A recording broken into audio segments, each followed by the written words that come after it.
13 billion years ago, the first stars ignited, yet Webb has found galaxies that seem older still. Black holes the size of 1 billion suns appear, where there should have been only gas and dust. Planets rain molten rock, rogue worlds drift without stars, and light itself bends, twisting into illusions. Each discovery breaks a rule of physics we thought unshakable. Each signal whispers that the universe is far stranger than the story we were taught. And still, Webb keeps staring, deeper and deeper, into a truth we are not yet ready to face. Prepare for a journey through impossible revelations written in light older than time. We begin.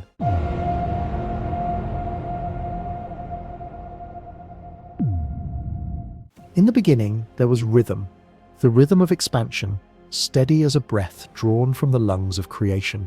From the fire of the Big Bang, space itself unfurled, carrying galaxies as embers on a tide of light. For nearly a century, astronomers believed this expansion could be measured with precision, as though the cosmos were a clockwork machine, its gears moving with quiet inevitability. The Hubble constant, they called it, a single number that should define how fast the universe grows. It was meant to be our compass, the value that could guide our understanding of cosmic age, distance, and destiny. But when the James Webb Space Telescope opened its golden eyes, that rhythm trembled. The light it caught, bent across billions of years, whispered of a universe expanding at 2 different speeds. One measurement, rooted in the afterglow of the Big Bang, the cosmic microwave background mapped by satellites like Planck, painted a universe growing slower. Another, drawn from the twinkling of nearby stars, from the way Typea supernovae flare and fade like cosmic lighthouses, spoke of faster expansion. Webb, sharp and uncompromising, has seen deep enough to confirm the tension, not dissolve it. This is the first shattered constant. The heartbeat of the cosmos is not in agreement with itself. The numbers refuse to align. From one vantage, the universe should be about 13.8 billion years old. From another, closer to 12.5, a billion years of time lost or gained, depending on which truth you follow. To an astronomer, this is not a minor rounding error. It is like discovering that 2 maps of the same world show continents in entirely different places. You can still navigate, but you can never be sure what is real. Some speak of hidden physics, forces yet unknown that lurk between particles and galaxies. Others whisper of exotic dark energy, something not constant but changing its pressure across the ages, warping the rhythm of expansion. There are even those who suggest that gravity itself, the most ancient of companions, may not behave the same way across cosmic scales. And the boldest, perhaps the most unsettling, imagine that what we call expansion is an illusion born of our limited perspective, that the stage of reality itself is not as flat and orderly as we once thought. It is not only numbers that unsettle, but imagery. Webb has shown us galaxies so young, so compact, yet so complete they should not have had enough time to form. They glitter in the telescope's gaze less than 1 billion years after the Big Bang, already massive, already crowded with stars. Their very existence accelerates the puzzle. If the universe is younger than we believed, then galaxies had even less time to grow, yet here they are, radiant and immense. If it is older, then the background echoes of the Big Bang are lying to us, and the afterglow we trust as a fossilized truth may be more malleable than stone. It is a strange paradox. The deeper we look, the less firm the ground beneath us becomes. What should be fixed, the tempo of creation, is instead splitting apart like a prism scattering white light. Imagine, for a moment, you are in a vast concert hall. The orchestra plays a single note, one so deep and resonant it seems eternal. But then you notice that half the instruments are slightly ahead of the beat, the others behind. The hall shimmers with dissonance. You know there is one true rhythm, but you cannot tell which it is. That is the predicament of modern cosmology. The universe plays a song, but we are unsure which tempo is the real one. History is not without echoes of such doubt. In the early 20th century, when Edwin Hubble himself first measured the expansion, his values suggested a universe younger than Earth. Stars that should have predated everything instead appeared as impossibilities. It was only decades later, with refined instruments and recalibrations, that harmony was restored. Now, nearly 100 years later, Webb threatens to plunge us back into that uncertainty, but on a scale far more profound. The telescope was not designed to break the universe. It was built to illuminate the faintest galaxies, to show us the birthplaces of stars hidden behind veils of dust. Yet in doing so, it has cast doubt on the very timeline of existence. Scientists, cautious and methodical, speak of tension, a polite word for fracture. But in private conversations, a darker worry lingers. Perhaps the story of the cosmos is far stranger than we can yet imagine. Consider one possibility: that dark matter, the invisible scaffolding of galaxies, may have interacted differently in the early universe. If its gravity pulled harder or clumped faster, then the first structures would have grown with impossible haste, explaining the giant galaxy's web now sees. But if that is true, then our models of particle physics are incomplete, and the unseen makes up not only most of the universe's mass, but also most of its history. Another speculation lies with dark energy, that elusive pressure thought to accelerate cosmic expansion. What if it was weaker in the past, then strengthened suddenly, or stronger, and then decayed like a fading ember? The fabric of space would stretch unevenly, and both early galaxies and today's expansion rate would defy expectation. Such an idea is beautiful but also terrifying, for it suggests the universe is not governed by unchanging laws but by shifting rules, a cosmic game whose rules evolve mid-play. And then there is the fringe, the theories whispered at conferences, scribbled in the margins of notebooks, that the cosmos itself might be rotating, twisting, like a slow whirlpool, and what we perceive as conflicting rates of expansion are merely the spirals of that great unseen spin, or that we inhabit just one bubble in a froth of universes, and the tug of neighboring realms distorts our measurements, bending light in ways we cannot yet measure. Each possibility is wondrous, each is perilous, and none is certain. Yet there is something deeply human in this uncertainty. We long for constants, for values that do not shift. We name them: the speed of light, the pull of gravity, the Hubble constant, as if speaking them aloud gives us anchor in an infinite sea. And when one breaks, when the numbers do not agree, it is not just science that trembles, but our sense of place. Are we adrift in a universe we do not understand? Or are we perhaps standing at the threshold of a revelation so vast that even our language strains to contain it? The James Webb Space Telescope has been called a time machine, a golden eye gazing into the first dawn, but maybe it is also a mirror, reflecting not only galaxies but our desire for certainty, for order, for stories that close neatly. The universe, it seems, is not obliged to tell us such stories. It offers riddles instead, hidden in light older than Earth itself. And so we stand, breath held, watching the first shattered constant drift away. The rhythm of creation is no longer singular but fractured. The heartbeat of the universe plays in two tempos at once. In that dissonance lies the beginning of our journey. For when constants break, when certainty dissolves, new worlds of understanding may emerge. The cosmos is whispering to us, not in harmony, but in paradox, and we must learn to listen. They gleam like lanterns in a fog of time, galaxies that should not be there. Their light began its journey when the universe was only a few 100 million years old, yet in the mirrors of the James Webb Space Telescope, they blaze with the brilliance of maturity. They are not fragile seedlings of creation, but towering oaks, full and sprawling, their roots sunk deep into a soil that should not yet exist. To understand the astonishment, one must recall how galaxies are thought to grow. In the beginning, after the first atoms cooled from the fury of the Big Bang, the cosmos entered its dark ages. For hundreds of millions of years, matter drifted like a thin mist, invisible, silent, waiting. Gravity, gentle and patient, gathered hydrogen into clumps, and in those cradles, the first stars ignited. They burned blue and brief, dying quickly, scattering heavier elements. From their ashes, new generations of stars arose. Over time, vast stretches of it, galaxies assembled, small at first, then colliding, merging, feeding one another. By the reckoning of established models, 1 billion years after the beginning, galaxies should still be awkward adolescents. And yet Webb has revealed 6 giants. Each one contains more stars than our Milky Way, shining in defiance of the cosmic calendar. These are not adolescents, but elders appearing in a time when only children should walk the stage. Astronomers have given them a dramatic name: universe breakers. Their sheer mass defies equations. To form such structures so early would require star birth rates 100 times faster than the Milky Way's current pace. A firestorm of creation that seems unsustainable. Imagine an infant growing into a full-grown adult in a matter of months.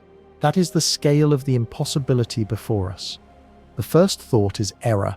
Could Webb's measurements be wrong? Could light from more recent galaxies be masquerading as ancient by some trick of dust or lensing? But careful checks confirm their distance. The light has indeed traveled more than 13 billion years to reach us. These galaxies are as old as they claim to be. So how did they come to exist? One explanation lies with dark matter, the invisible framework of the universe.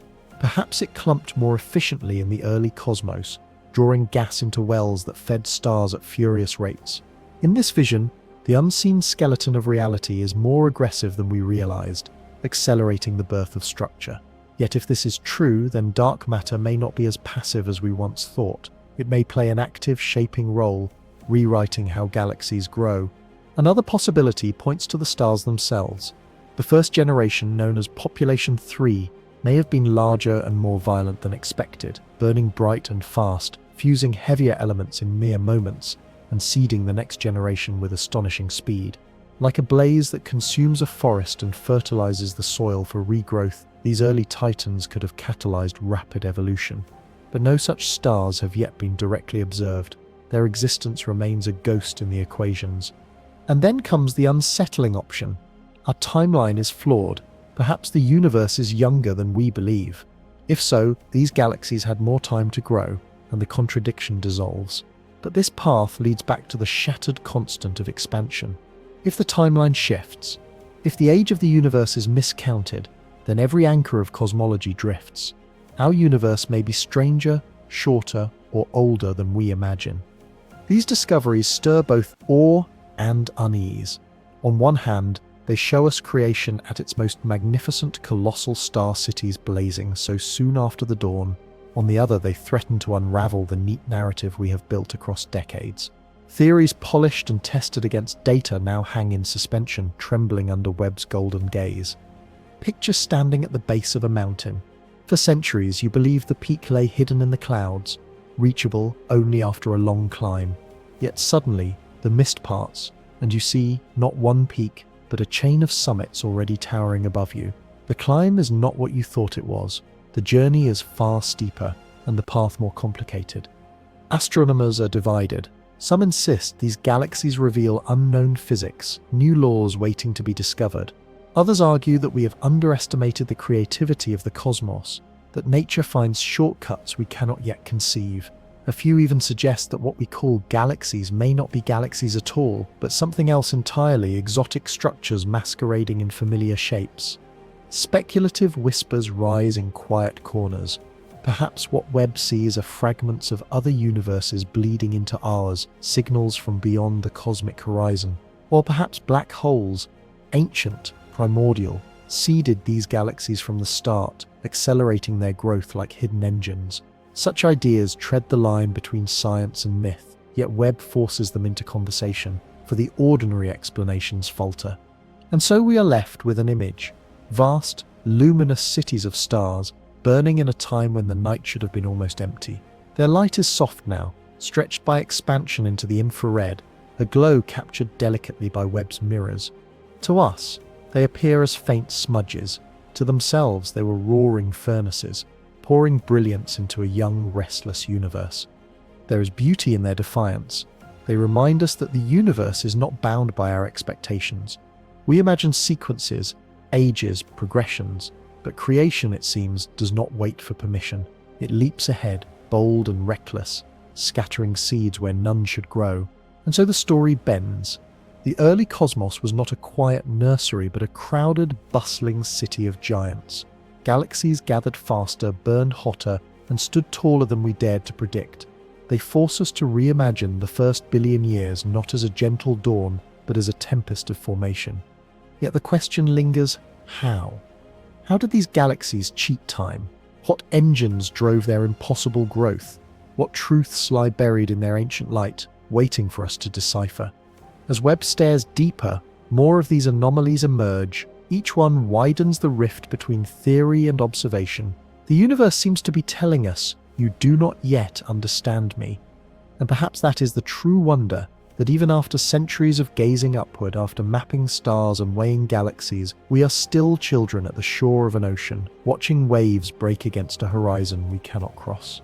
The galaxies that should not exist are not errors, but invitations to look again, to think again, to begin anew. The journey continues, and the cosmos grows stranger. They drift like shadows unmoored from their homes.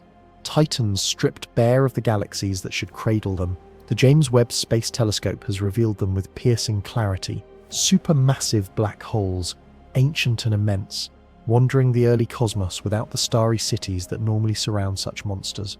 They are orphans in the dark, solitary hearts without bodies, roaring with gravitational hunger. By all logic, such beings should not exist.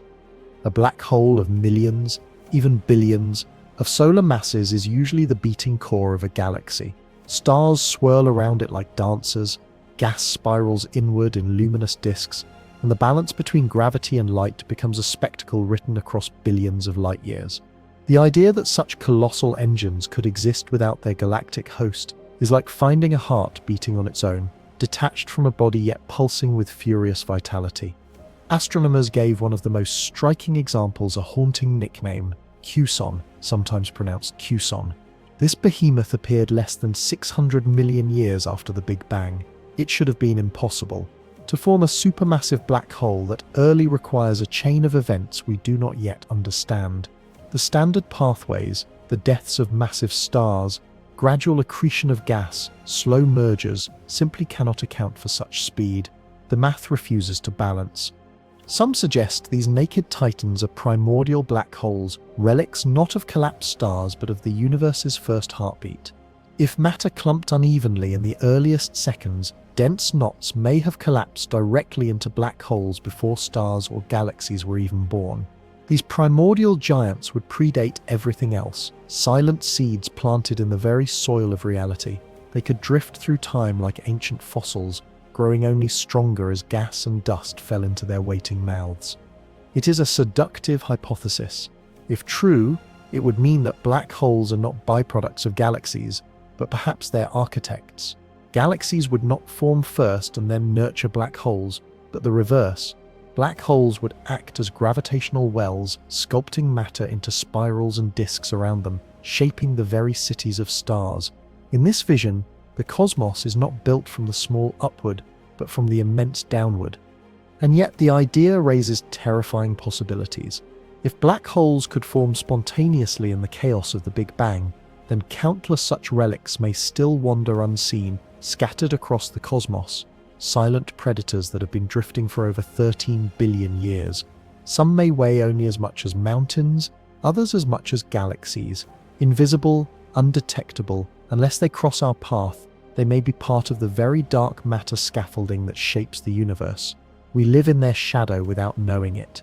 Webb's images fuel this speculation. These naked titans blaze with energy as matter spirals into them, releasing torrents of light. Yet around them, the expected galaxies are faint or absent. They are like campfires in the desert night, bright flames without villages. What tore their homes away? Did violent collisions strip them bare, leaving only the central furnace behind? Or were they never clothed in stars at all, born alone in the void? Consider the analogy of an oak tree. Normally, a tree grows from seed to sapling, to trunk, to sprawling branches. A forest emerges over centuries. But imagine stumbling upon an immense ancient oak in the middle of an empty field, without saplings, without soil, without roots. The question would not just be how it grew, but what rules of nature allowed such a miracle. So it is with these black holes. One school of thought points to direct collapse. Perhaps in regions of extraordinary density, clouds of gas never fragmented into stars, but instead imploded whole, collapsing directly into black holes of immense size. This shortcut bypasses the need for stellar generations. Webb may be capturing these very birthplaces, frozen in their incandescent glow. Yet others argue that we are glimpsing violence. Galaxies may have collided, merged, and shredded one another so quickly that their stars were stripped away, leaving naked cores behind. These wreckage-born titans would not be primordial, but the aftermath of cosmic warfare, their brilliance, the fire of destruction. If this is true, then the early universe was far more chaotic than even our wildest theories suggest.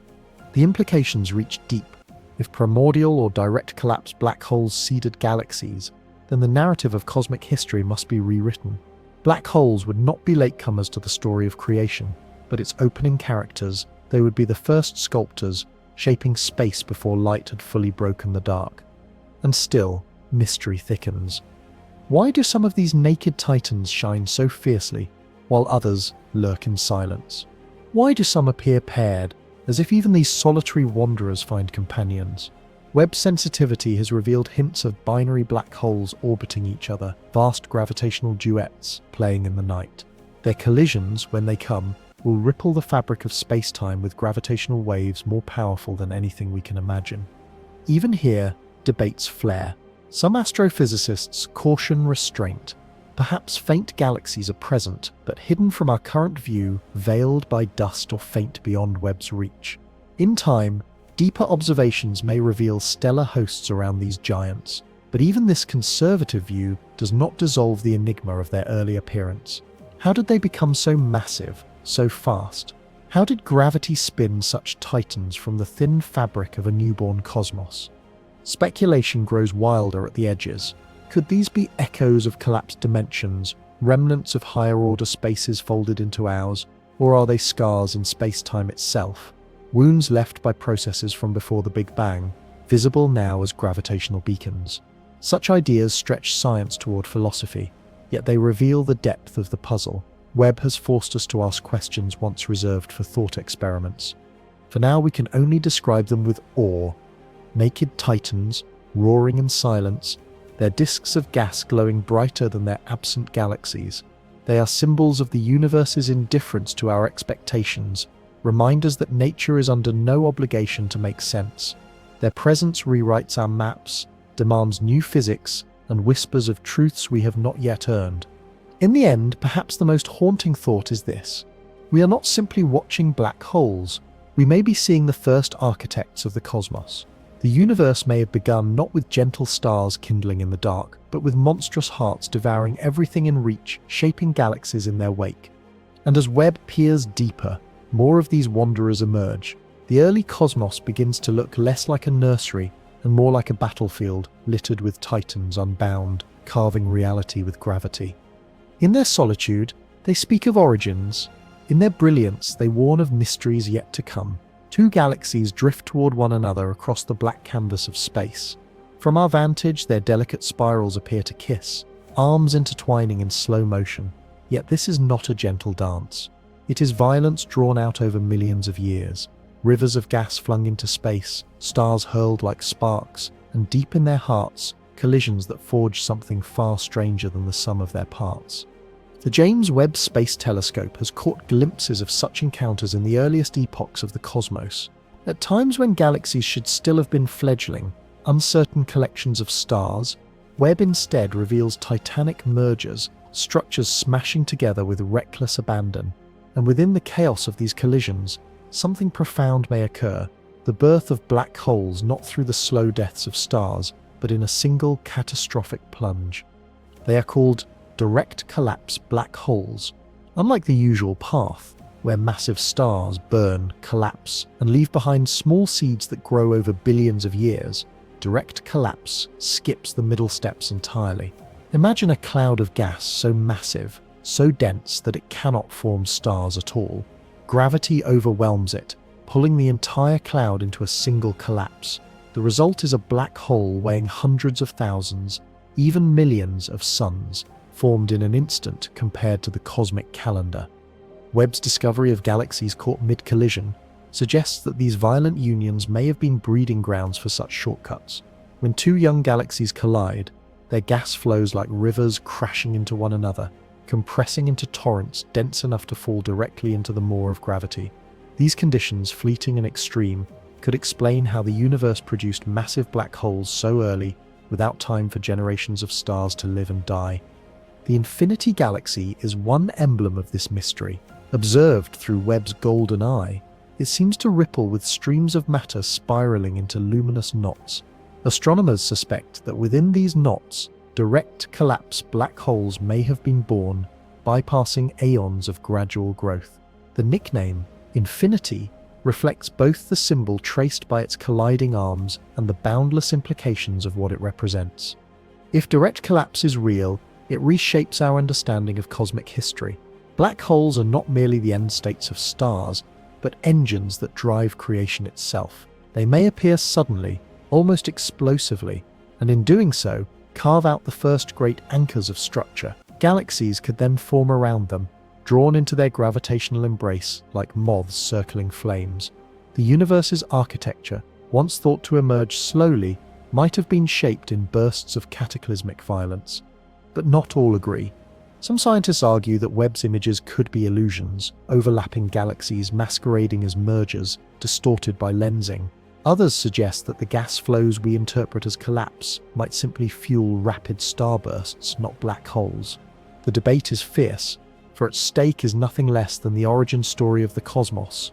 Are we children of starlight, as long believed, or are we children of collapse?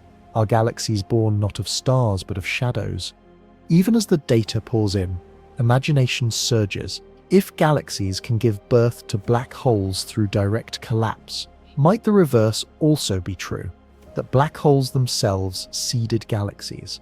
This inversion unsettles the neat order of cause and effect.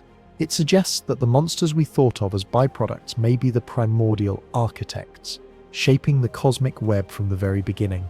And then there are the speculative fringes. Some whisper that these collisions may not only form black holes but also puncture the fabric of space-time itself. In the unimaginable pressures of collapsing gas, perhaps dimensions fold, birthing phenomena we have no words for. Others go further still, imagining that direct collapse events echo across universes, linking ours to others through hidden bridges. These are conjectures, yes, but they rise because the evidence demands explanations beyond the ordinary. The galaxy's web shows us are too massive, too luminous, too early. Direct collapse is one path towards solving the paradox, but perhaps it is only the beginning of a deeper truth. The image of colliding galaxies is more than scientific data. It is metaphor. Imagine two rivers meeting in flood. The waters churn, silt rises, whirlpools form. Within the chaos, new channels cut across the land, landscapes are rewritten, and life downstream is forever altered. So too with galaxies, their collisions reshape the cosmos, turning chaos into structure, birthing engines that light the night. These encounters are not rare accidents, but the heartbeat of cosmic growth. Our own Milky Way is fated to collide with Andromeda billions of years from now. Stars will scatter, new formations will ignite, and perhaps, deep in the core, black holes will merge or form anew. What Webb sees in the early universe is not distant myth, but our own future written in advance. The beauty of these collisions lies in their paradox. They destroy and create in the same breath. Stars are torn from their homes, yet new stars are born in the compressed gas. Structures are shredded, yet black holes form that may one day anchor grand spirals. The cosmos does not shy from violence. It uses violence as a tool of artistry. Astronomers debate, models strain, and yet the light itself does not lie. Webb's infrared vision, sensitive to the reddest whispers, captures streams of matter glowing as they collapse. These images are not only of galaxies but of engines forging reality. They tell us that the early universe was far more restless than we ever believed. And so we return to the Infinity Galaxy, its name both poetic and prophetic. It shows us that creation may not be a gentle sequence, but a cascade of infinities, infinite collisions, infinite collapses, infinite paths towards structure. The early cosmos was not quiet, not patient, but a storm where light and shadow tangled together, birthing monsters and marvels alike. As we stare at these collisions across 13 billion years, we glimpse not only the past but the rhythm of existence itself, growth through destruction, order through chaos, creation through collapse. The cosmos is infinite, not because it stretches without end, but because its capacity for reinvention knows no bounds. And somewhere in the hush between Webb's mirrors and our wondering minds, a truth stirs that perhaps infinity itself was born in collision. There are limits, or so we once believed. Even for the most ravenous black holes, the laws of physics seem to impose a ceiling, a natural throttle called the Eddington limit. This principle says that when matter spirals into a black hole, it heats, glows, and pushes outward with radiation so fierce that it balances the inward pull of gravity. Past a certain point, the radiation pressure should drive gas away, slowing the feast. It is a cosmic safeguard, a way to ensure that even monsters obey order. And yet, Webb has revealed a rule breaker. Its light comes from an object named Li 568, a quasar-like engine shining across billions of years. Calculations show that the black hole at its core is devouring matter at 40 times the Eddington limit, 40 times the supposed maximum, swallowing with a hunger that physics cannot explain. It is as though we have found a furnace roaring at a heat that should have blown itself apart long ago. The laws of balance tremble in its presence. To glimpse this truth, imagine standing at the edge of a waterfall. Normally the cascade is steady, a balance between water flowing in and mist rushing out. But at Li 568, it is not a waterfall but a dam break, a deluge so furious that the entire valley is drowned. The black hole is not sipping, it is consuming like a fire hose forced into infinity. How could this be possible? One suggestion is that matter does not fall smoothly, but in chaotic bursts. If gas arrives in clumps, radiation may not have time to push it back before the next wave crashes in. Like a crowd rushing through a narrow gate, momentum overwhelms resistance. In this way, the black hole cheats the limit, eating in gulps rather than steady bites. Another possibility is that the radiation does not escape evenly. Magnetic fields might channel it into beams, allowing matter to slide inward along quieter paths. To an outside observer, it looks like the limit is broken, when in truth the black hole is clever, funneling energy in ways that bend the rules without shattering them. But there is a third, more unsettling idea. Perhaps the Eddington limit is not universal. Perhaps in the extreme densities of the early universe, when gas was abundant and pristine, the physics of accretion behaved differently. Radiation pressure may not balance gravity as it does in the modern cosmos. The limit, thought eternal, might be nothing more than a local rule, fragile outside our familiar conditions. If this is true, then everything changes. Black holes could have grown at impossible speeds in the dawn of time, reaching billions of solar masses within a fraction of a billion years. The puzzle of the early titans, the naked giants we have already seen, suddenly becomes less mysterious. Their mass was not earned patiently but swallowed in torrents, the universe itself feeding them with reckless generosity. This revelation is thrilling, but it is also dangerous. It means that what we thought of as constraints may not hold in the extremes. The cosmos may contain realms where natural laws bend, not break, but stretch like rubber under pressure. And if such laws can bend there, might they bend here under conditions we have yet to imagine? Consider the metaphor of fire. On Earth, flames are limited by oxygen. They can only burn as fast as the air allows, but in the vacuum of space, stars ignite. Powered not by oxygen but by fusion itself, their limits rewritten. The Eddington boundary may be similar, a rule for one context, but not the whole. Lim 568 is a reminder that the universe is not bound to our tidy definitions. And so debate rages. Some astronomers insist that we have mismeasured, that hidden lenses or distortions amplify the light, exaggerating the feast. Others argue that the data is solid, and that we must rewrite the physics of accretion. The confrontation is as fierce as the black hole itself, pulling the community into its gravitational grip. But beyond debate, there is awe. To see a black hole consume at such a rate as to watch creation and destruction blur together. The light it emits is not just brilliance, it is history, a story of how the first monsters grew. Each photon tells us that the universe was once a place of extremes, where hunger knew no restraint, where balance was a fragile dream. Webb has shown us not only the beauty of the heavens but their savagery. The cosmos is not a cathedral of order, it is also a battlefield of appetite. In Li 568, we witness that appetite unmasked. And yet, even in its chaos, there is a kind of strange reassurance, for this hunger, however lawless it seems, has shaped us too. Without such engines, galaxies may not have formed as they did. Without black holes pulling, sculpting, and igniting their surroundings, stars may not have gathered into the spirals and clusters we now inhabit. In their gluttony lies the blueprint of the sky. The hungry heart of darkness, then, is not merely a violation, it is a teacher. It shows us that limits are not as absolute as we once believed, that the cosmos invents ways around its own walls. Life 568 is not only a monster but a signpost, pointing us toward physics we have not yet grasped, whispering that the universe is larger, stranger, more flexible than our equations. Picture, if you will, a heart beating wildly, each pulse a burst of light spanning billions of light years. That heart is not human, not even alive in the way we understand life. Yet it shapes our existence. It carved the galaxies, lit the first stars, and even now its echo shines into our eyes. We are, in some sense, children of its hunger. And as Webb stares deeper, we know this is not the last such revelation. If one black hole can defy its limits, others surely will. The early universe may have been littered with these furious hearts, each one consuming at impossible speeds, each one reshaping the future. The law is broken, the balance is gone, and in its absence, the universe we thought we knew has shifted. They gleam faintly in the distance, like embers cooling in the hearth of creation. Galaxies, vast and ancient by cosmic standards, that have inexplicably gone still. Their stars no longer blaze with new births. Their nurseries of gas lie empty.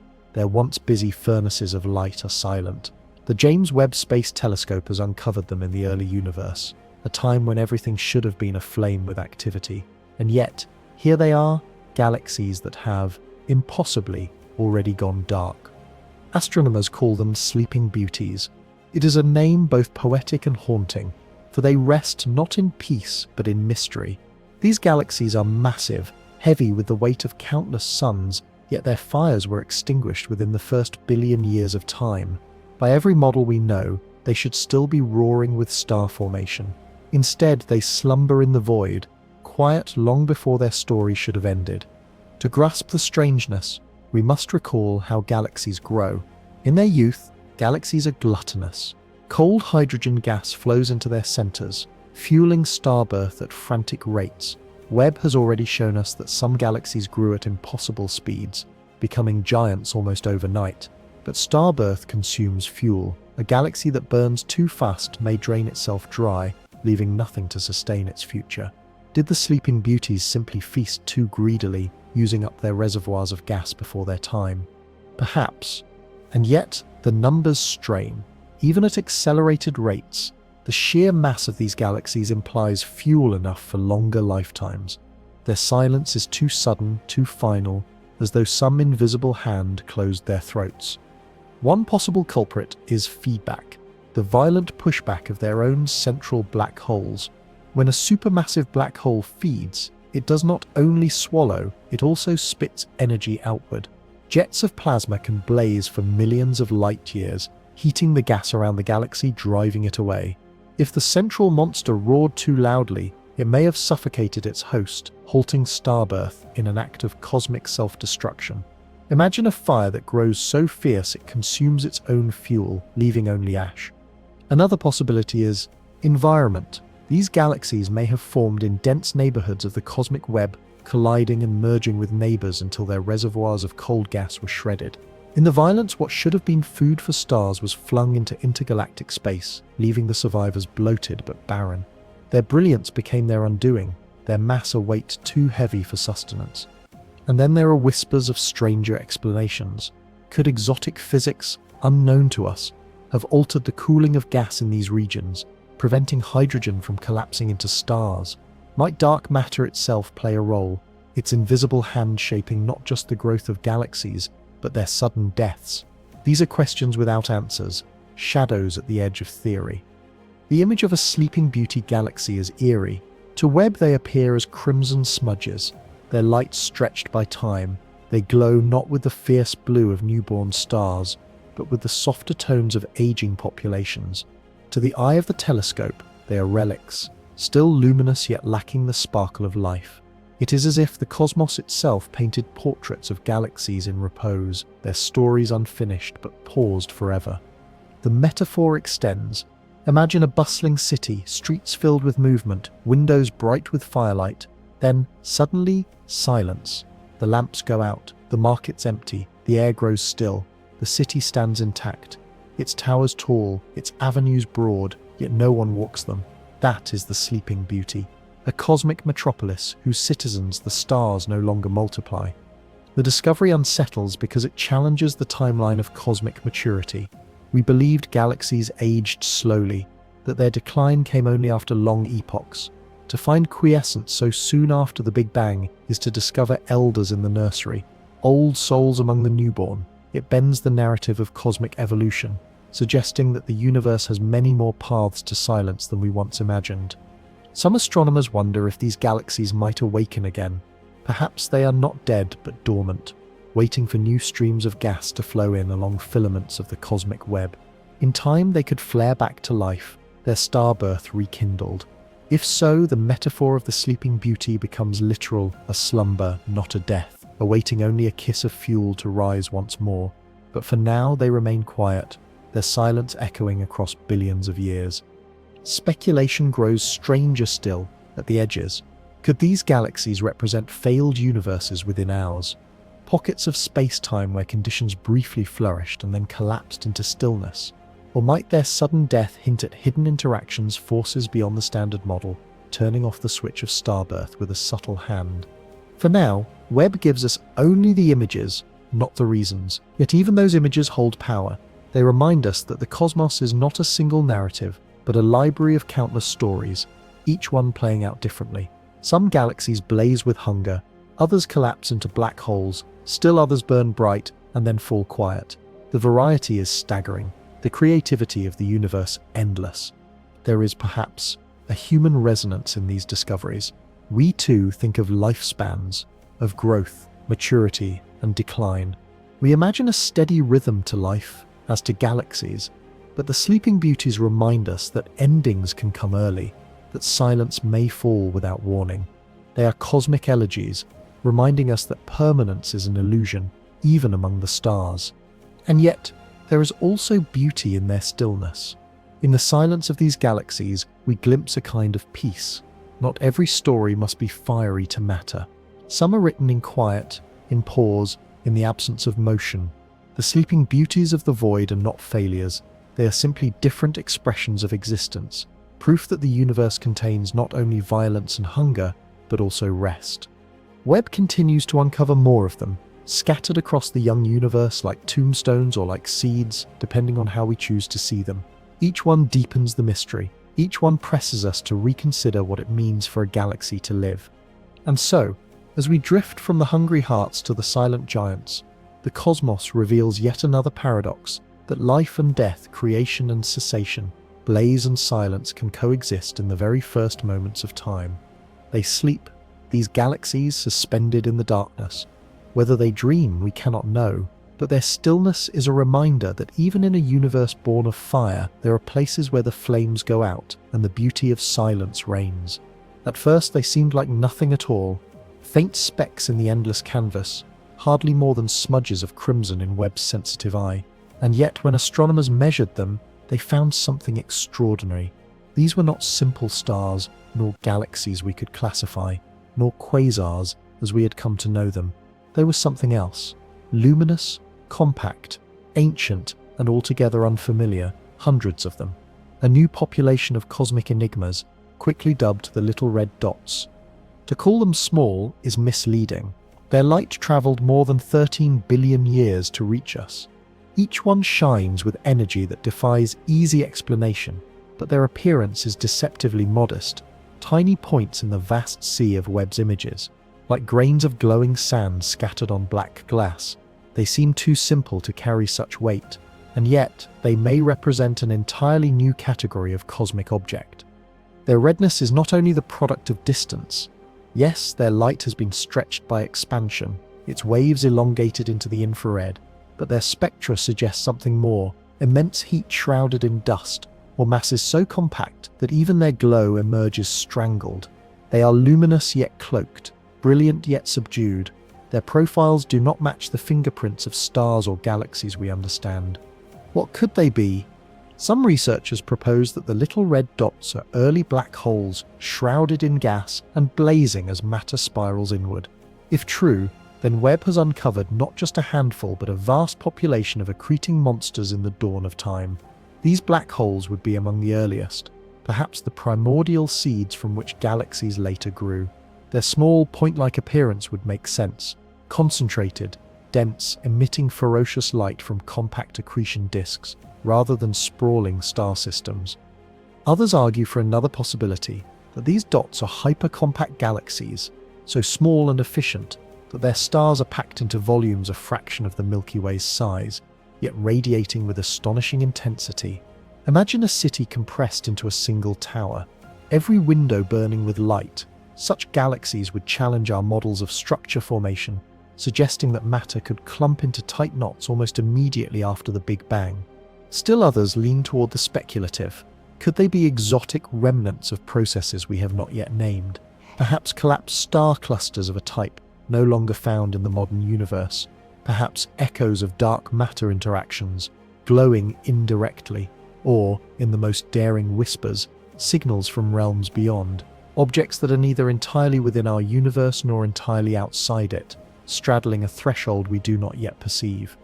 The mystery deepens because there are so many of them. A handful of anomalies can be dismissed as quirks, but Webb's deep fields reveal hundreds scattered like constellations across the first billion years. They form a population, a class, a new entry in the catalogue of existence. We are forced to reckon with them, to admit that our taxonomies are incomplete.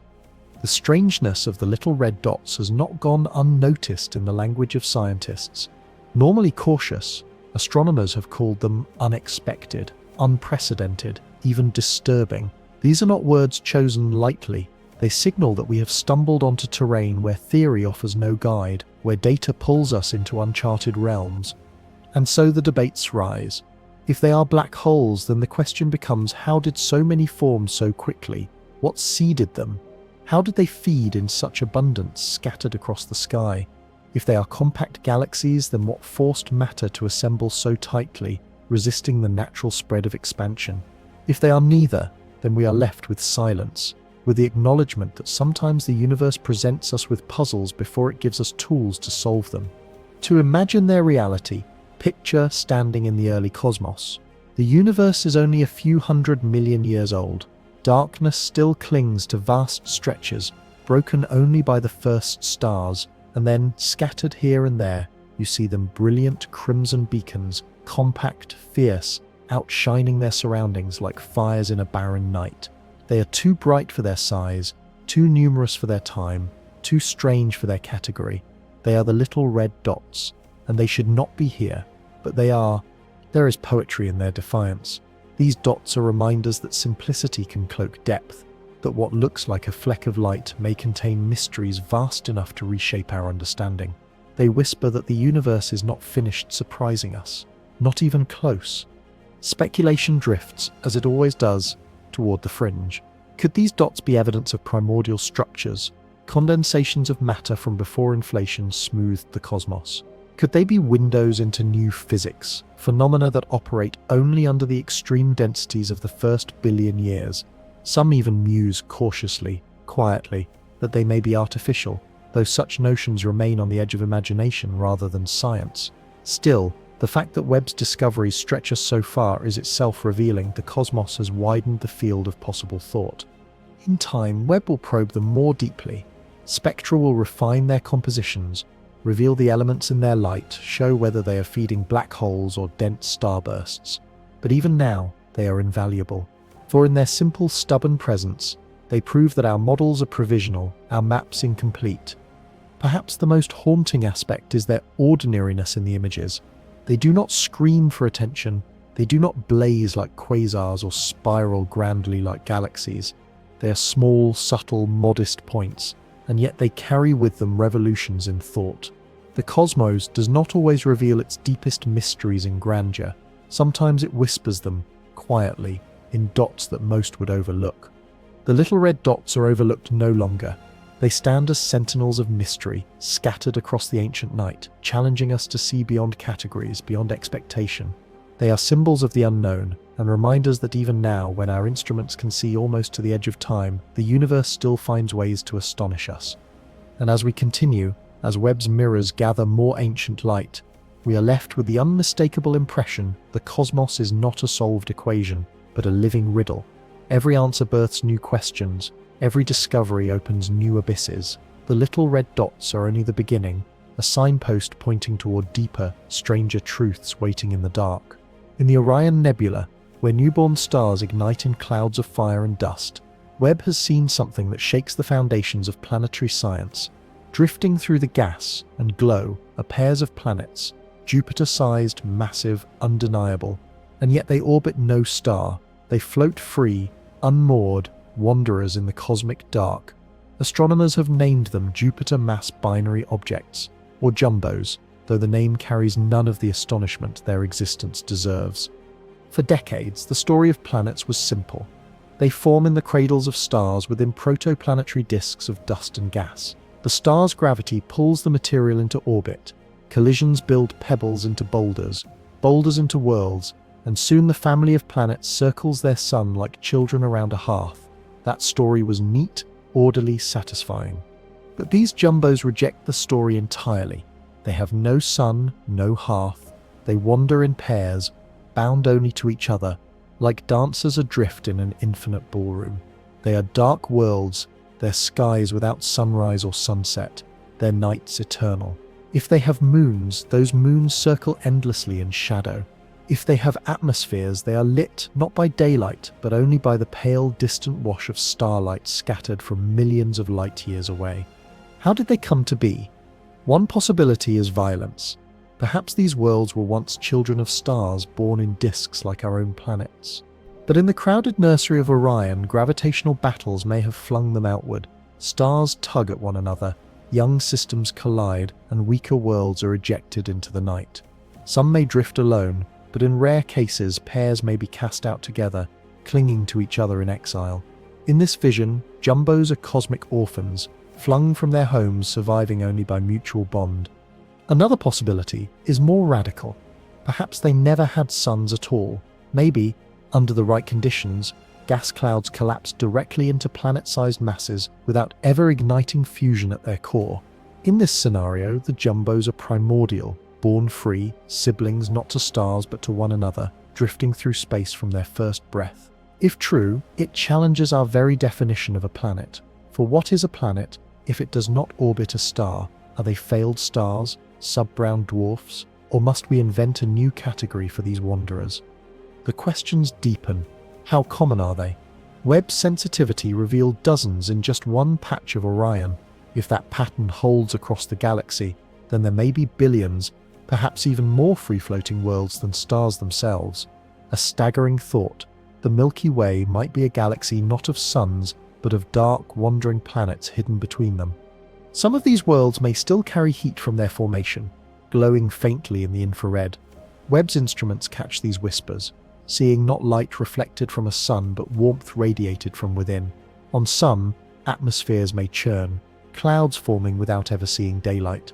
Imagine rain falling eternally in darkness, lightning flashing against skies that have never known a sunrise, entire climates, entire weather systems, evolving in shadow. And if climates, then perhaps chemistry, and if chemistry, then perhaps life. It seems absurd at first.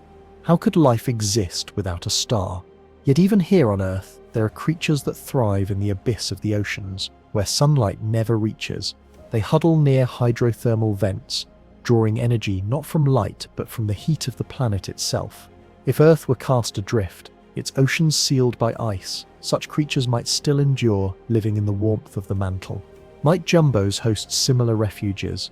Could life exist on free-floating planets, lit not by suns but by the faint glow of geothermal fire? The thought is intoxicating. Life adrift between stars, never knowing a sky, never seeing constellations, existing in eternal night. If such life exists, its philosophy of the cosmos would be unlike anything we can imagine. For to them, the universe would not be a sky of stars, but only the darkness of their own enclosed world. Webb's observations have stirred controversy.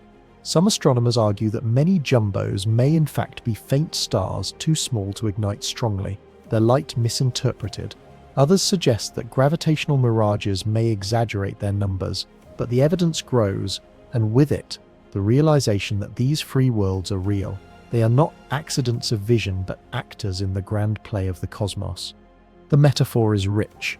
Picture a ballroom where thousands of dancers circle chandeliers of light, yet scattered across the floor are pairs who dance in darkness, far from the glow, guided only by each other's presence.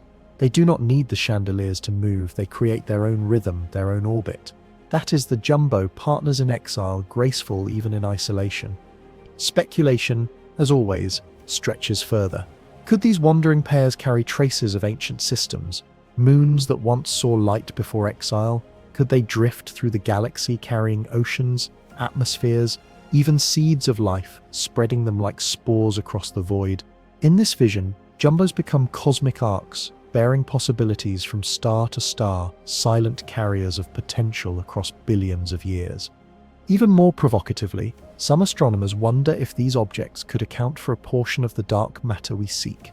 If free-floating planets are so numerous, their combined mass could rival that of visible stars. The dark spaces between galaxies may not be empty, but teeming with unseen worlds. And yet, even without such grand implications, the beauty of their existence is enough. To know that there are planets without suns, worlds drifting in the abyss, is to expand our imagination of what a planet can be. It tells us that not all children of the cosmos are bound to families. Some wander, some drift, some survive alone or in pairs, writing their own stories in the silence between stars. In their solitude, they speak to us. They remind us that existence need not follow expectation, that life and matter alike find paths unimagined. The jumbos are enigmas, yes, but also symbols of freedom. They are the cosmos refusing to be confined, planets untethered, dancers moving to music we cannot hear. And as Webb continues its watch, more of them emerge, dotting the dark like invisible seeds. Each one deepens the mystery, each one enlarges the cosmos we thought we knew. The universe is not just a tapestry of stars, but also of the spaces between, and within those spaces, wanderers roam, carrying stories we have only begun to dream. In the earlier sketches of planetary science, we imagined all worlds were painted from the same palette. Dust, gas, and ice, swirling around newborn stars, would condense, clump, and sculpt into planets. The inner regions of those disks, warm and close to the star, would favor rocky worlds, while the outer regions, cold and distant, would sculpt giants of gas and ice. Water, we assumed, was the universal solvent of habitability, always the silent partner in the chemistry of life. But Webb has peered into these planet-forming disks, and its findings fracture that assumption. In a system identified as XU10, the telescope revealed something unexpected: carbon dioxide dominating where water should have been. The spectrum glowed with the signature of CO, a thick and undeniable, while the fingerprint of water was faint, almost absent. In the very zone where rocky, Earth-like planets should form, the chemistry was alien.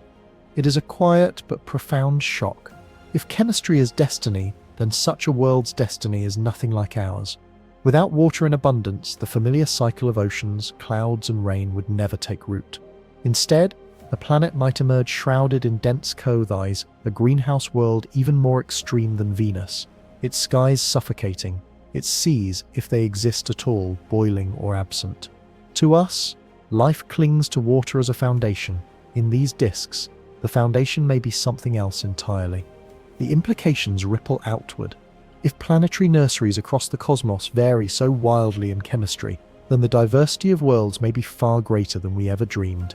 Life itself may take forms utterly unlike our expectations, or may be rare indeed, hemmed in by conditions that smother habitability before it begins.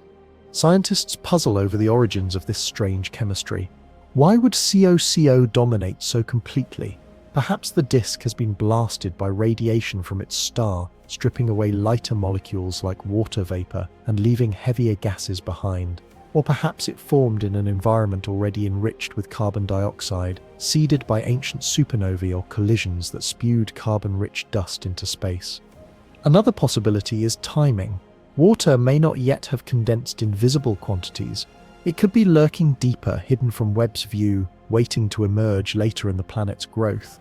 But if so, its absence at this stage is still troubling. The blueprint of a world is written early, and a nursery deprived of water shapes a very different outcome. Webb has also found hints of disks with exotic mixtures, methane-rich atmospheres, carbon monoxide-dominant zones, even ratios that suggest nitrogen chemistry unusual by our standards. Each discovery widens the field of possibility. Perhaps there are planets where seas of liquid methane are not rare extremes, as on Titan, but common. Perhaps there are worlds where atmospheres glow with unfamiliar compounds, where skies rain chemicals that on Earth would be poisons, but there are lifeblood. And then the debates rise. Are we seeing true alien chemistry, or are these just brief phases in evolving disks? Is Webb catching them at transitional moments, snapshots of processes that will eventually settle into something more familiar? Some argue that these are not permanent states, but glimpses of worlds mid-creation, chemistry still in flux. Others counter that the diversity is too great, the patterns too consistent. These are not accidents of timing, but real, stable paths of planetary birth. Imagine standing on the surface of a planet born in such a nursery. The sky would not be blue, but a heavy, choking red-orange, dense with CO2. Winds would sweep across a barren landscape of rock and dust, heat trapped beneath the suffocating atmosphere. If oceans formed at all, they might be pools of liquid carbon compounds, steaming, unstable. To breathe there would be impossible, to live there improbable, at least for us. And yet, life may find its own strange chemistry, its own solvent, its own path. There is wonder in that possibility. Our imaginations are bound by what we know: carbon, oxygen, water, sunlight. But the universe may write a life story in other scripts. A planet without water is not necessarily a planet without life. It may be a place where life is unrecognizable, thriving in chemistries we can scarcely dream. Some speculate even more boldly. Could such carbon-dominated worlds be not only habitable, but perhaps better suited for life? On Earth, carbon dioxide is a trace gas, food for plants but deadly to animals in excess.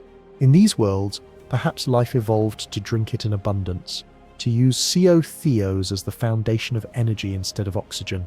Entire biospheres could breathe what to us is poison, thriving in conditions we call unlivable. And then comes the unsettling question: what if water-rich worlds like Earth are the true rarities? What if most planets emerge from disks like XU10, dominated not by water but by carbon dioxide, methane, or stranger compounds still? If so, we are not the rule but the exception.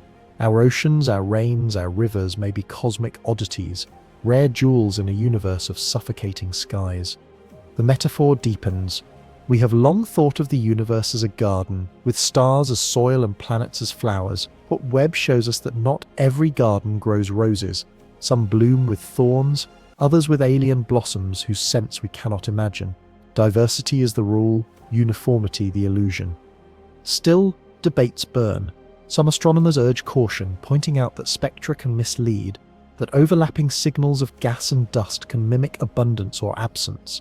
Others reply that Webb's sensitivity is too precise, its instruments too careful. The signals are real, the chemistry undeniable.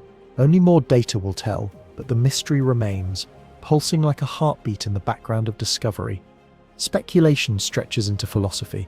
If life emerges in such alien nurseries, would we even recognize it? Would its signs of metabolism, of growth, of thought, resemble anything we know? Or would it be invisible to us, passing unrecognized even if we looked directly at it? The nursery of XU10 is a reminder that creation is not bound to our preferences. The universe is a restless artist, painting with whatever pigments lie at hand. Water may be common, but so too are the compounds of fire and suffocation. Each disk is its own experiment, its own recipe, its own gamble on the outcome of matter. And so, as Webb gazes deeper, we learn humility. We cannot assume that Earth is a template. We cannot expect every world to mirror ours.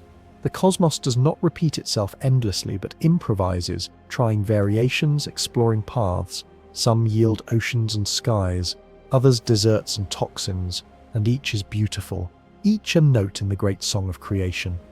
The alien nurseries remind us of the breadth of that song. They whisper that life, if it exists elsewhere, may not be familiar, may not be comforting, but it will be real.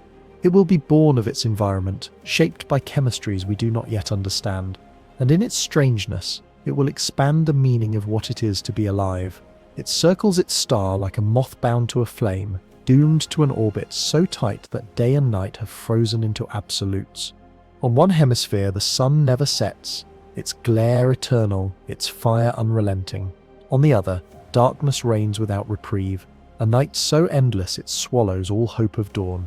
This is the world Webb has unveiled, the infernal planet 55 Cancri E, sometimes called the Hell Planet. From afar, it appears as a jewel of fire, glowing faintly in Webb's infrared gaze.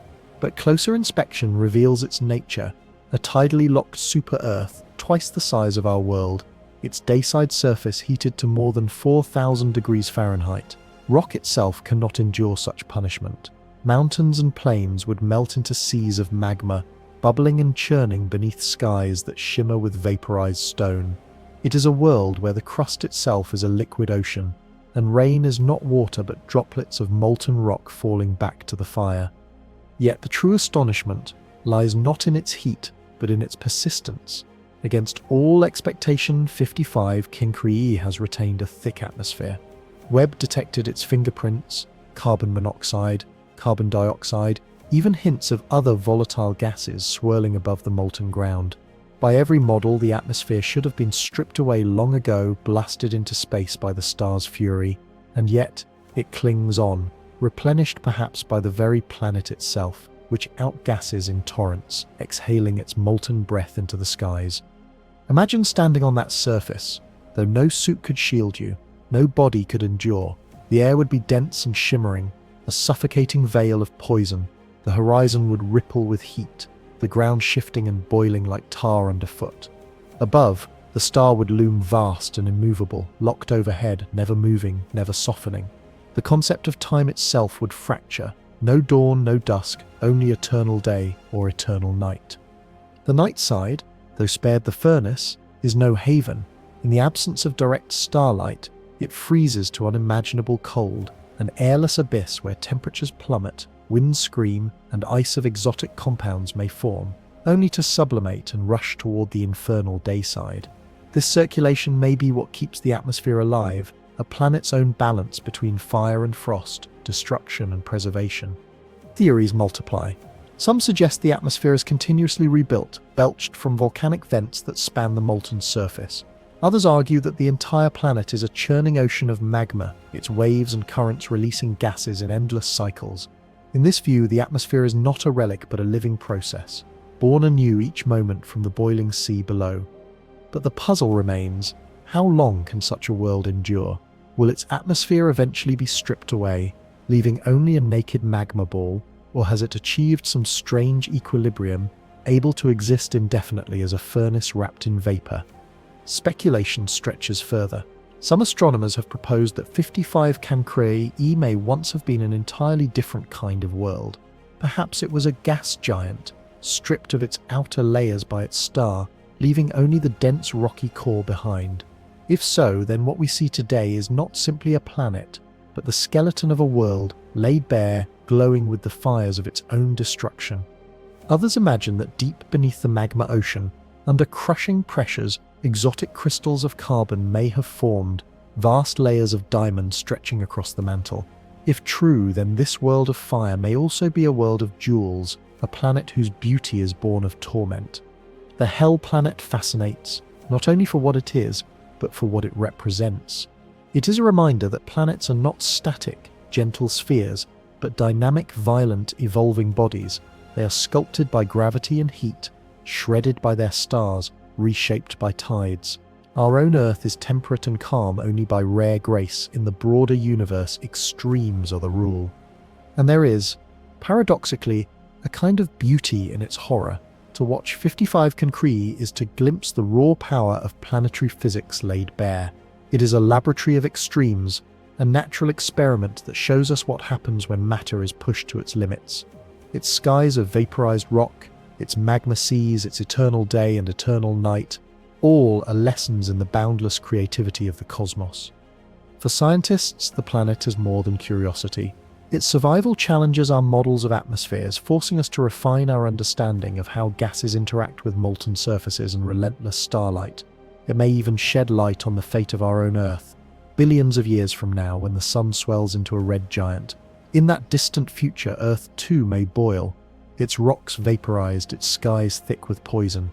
In 55 Cancri, we see not only an alien world but a mirror of what our home might one day become. There are debates, of course. Some question whether Webb's data truly confirms a stable atmosphere. Perhaps what we see is transient, a momentary phase in a planet's endless cycle of loss and replenishment. Others argue that the signals may be misinterpreted, that exotic dust clouds or escaping plumes of gas create illusions of density. Only further observation will decide. But the deeper truth is that even if the details shift, the vision remains. The universe contains not only heavens but infernos, not only earths but cancris, not only possibility but punishment. It is a spectrum broader than our imagination, a canvas painted with extremes. And in that spectrum lies meaning. The Hell Planet tells us that worlds are not limited to what is comfortable, to what we find familiar. The cosmos invents endlessly, sculpting fire and frost, silence and storm, heaven and hell. To know it is to be humbled, to realize that our fragile balance on Earth is not the norm but the exception. As Webb stares into the fire of 55 Cancri, we learn not only of a single world but of the breadth of possibility. The universe does not shy from torment. It creates it, shapes it, sustains it, and in doing so, it shows us that creation itself is not gentle but fierce, not orderly but wild. The Hell Planet is not a warning. It is a revelation. It tells us that the cosmos does not care for comfort, that it will forge worlds of fire as easily as worlds of water.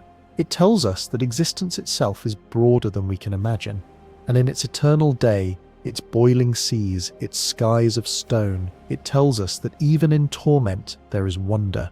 Through the silence of interstellar space, a wanderer approached, not bound to any star, not tied to any family, but drifting across the galaxy on a journey billions of years in the making. In 2019, telescopes first caught sight of it, a faint object streaking inward on a hyperbolic path, moving too fast to be native to our solar system. It was named 3I/Atlas, the third recognized interstellar visitor after Oumuamua and Borisov. And when Webb turned its golden mirrors toward it, what it saw was both ordinary and extraordinary, a frozen relic older than our sun, carrying secrets from before our system was born. Interstellar comets are rare jewels of astronomy. Unlike the countless comets that loop endlessly around our sun, bound by gravity to return again and again, these visitors are untethered. They come from elsewhere, their paths straight lines rather than circles, their time with us fleeting. They arrive carrying chemistry from alien nurseries, each one a message in a bottle tossed across the ocean of the galaxy. 3I/Atlas, however, was no ordinary message. It was an archive. Spectroscopic studies revealed something startling. Its coma, the glowing shroud of vapor that surrounds it as it neared the sun, was dominated not by water vapor but by carbon dioxide. EO-Thi, not HESO, was the primary ingredient that sublimated into space. This is unlike most comets in our system, which release water in abundance when they are warmed. The imbalance suggested that Atlas was born in an environment utterly different from ours, a disk rich in carbon dioxide, shaped by chemistry foreign to Earth. The age estimates make the story even stranger. This comet is thought to be nearly 7 billion years old, older than our own solar system, which formed 4.6 billion years ago. In other words, Atlas began its journey before Earth existed, before the sun itself was born. It is a relic of ancient creation, carrying in its frozen core the ingredients of another star's nursery, preserved across cosmic time. To touch such an object, even only with light, is to reach across the ages. Its ice is not merely ice, it is time made tangible. Every molecule is a record of a star's death, a disk's chemistry, a history of conditions we can never witness directly. Webb's instruments, sensitive to the faintest infrared whispers, turned that ice into data, spectra into stories. From it we learned that not all planetary systems are seeded alike. Some worlds may grow beneath skies rich in carbon dioxide, their oceans poisoned before they begin. Others may never know water at all. Yet 3I/Atlas is more than a chemical outlier. Its very trajectory is a revelation. Its orbit is nearly flat, slicing across the plane of our solar system at a shallow angle, a geometry unlike typical comets. It did not dive steeply through our system, but slid across it like a stone skimming water. The shallow entry puzzled astronomers. Was it nudged by a star in the distant past? Did it drift through the galactic tide for eons before chance brought it here? Its origin remains hidden in the dark. Speculation abounds. Some scientists suggest it may have formed around a long-dead star, perhaps ejected when that star shed its planetary system. If so, then it carries in its body the memory of a lost sun, a stellar grave marked only by this tiny traveller. Others wonder if it might have been ejected during the formation of a giant planet, flung free with thousands of siblings into interstellar exile. Most would wander forever unseen. Only a few would cross paths with another star system. Only a few would find us. And then there are the bold whispers. Could interstellar objects like 3I/Atlas be natural couriers of life? Could they carry amino acids, organic compounds, the seeds of chemistry that make biology possible? The panspermia hypothesis suggests that comets and asteroids may scatter the ingredients of life across the galaxy. If so, then Atlas is not only an archive but a messenger, one that has travelled longer than Earth itself has existed. Its presence near our world is a reminder that the seeds of life may be universal, drifting endlessly through the void. But even without such speculation, the poetry is profound. Imagine the comet's journey, billions of years adrift, crossing the spiral arms of the Milky Way, swept by tides of gravity, brushed by the fields of stars. It is a wanderer without destination, carrying its frozen cargo in silence. To us, it appeared only briefly, a faint smudge against the black, glowing as sunlight woke its ancient ice. And then as quickly as it came, it departed again, returning to the abyss from which it emerged. To see it at all was a miracle of timing and technology. Without Webb's precision, without the vigilance of ground-based telescopes, we might never have known it passed. How many others have come and gone unseen? How many ancient visitors have brushed past our home unnoticed, bearing messages we never received? The comet invites us to imagine a galaxy filled with such travelers. Each star system ejects debris as it forms. Each fragment carries its chemistry, its history. Across billions of years, trillions of such objects wander the interstellar dark. To us, they are rare treasures. To the galaxy, they are dust in the wind. And yet, even dust can matter, for in dust lies the blueprint of worlds. Atlas tells us that no two blueprints are alike, that creation is not standardized but improvisational. Every nursery paints its own picture, every star writes its own script. We, with our water and oxygen, are only one possibility among many. Webb has given us the power to read these alien archives. It can take the faintest light from a passing comet and turn it into chemistry, history, story. It can show us not only where we are, but how different the cosmos might be. In the spectrum of Atlas's tail, we glimpse the breadth of possibility and the loneliness of knowing that most such visitors will pass unseen. There is humility in this. We are not the center of the universe, not the default of chemistry.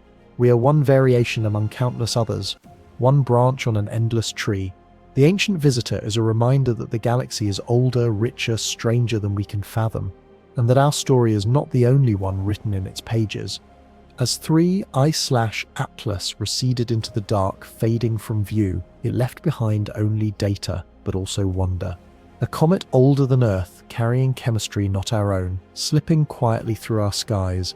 It came unannounced, it left unmarked, and yet its passage altered us. We now know the universe is not just filled with stars and galaxies, but with wanderers that bridge the gulfs between them. And somewhere, even now, more are drifting inward. More ancient visitors, more archives of alien nurseries, more frozen messengers carrying secrets older than our sun.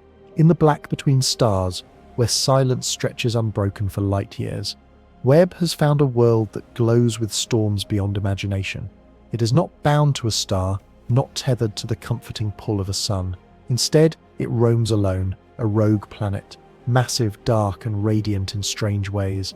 This is CES 0136, a body adrift in the galactic sea where clouds are not water but iron and magnesium, and rain falls not as droplets of liquid but as molten metal from skies flashing with electrical fire.